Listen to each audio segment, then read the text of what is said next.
in that level of the personal part of systemic change, because we think about systemic change as something that it's coming from the outside, like the system's gotta change.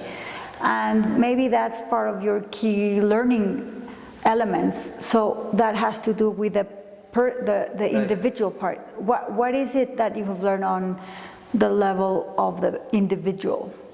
Well, first of is what you just said.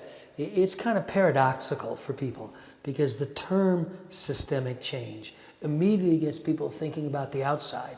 And well, only the president or the CEO can do that. It's got to be top down and, to change the system.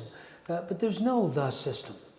The system is what grows out of how the way we act, how we think, how we interact. The culture of an organization is shaped day by day by day by how people talk and listen to each other. So the great irony is that what's most systemic is most personal. So it is very much a personal journey, and it's about the system. So it's not one or the other, it's really both.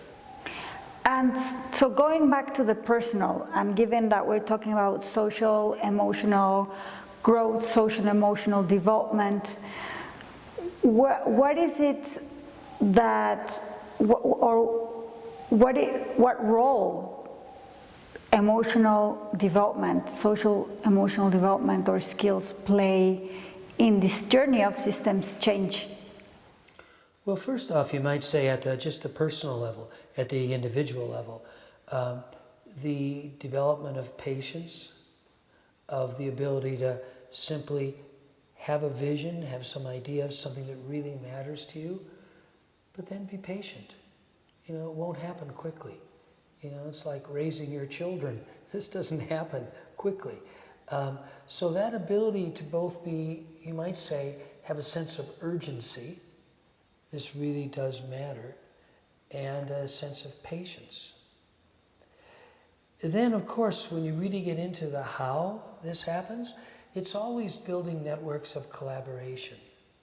People who can work together, people who build a different quality of relationship with one another, who learn how to trust each other, who learn how to go through the ups and downs.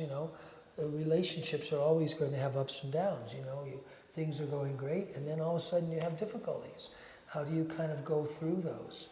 And then that's, you might say, writ large, when we often talk about networks of collaboration, maybe thousands, maybe millions of people working together in different ways. So it really is a vast personal, social, and emotional journey at all levels. So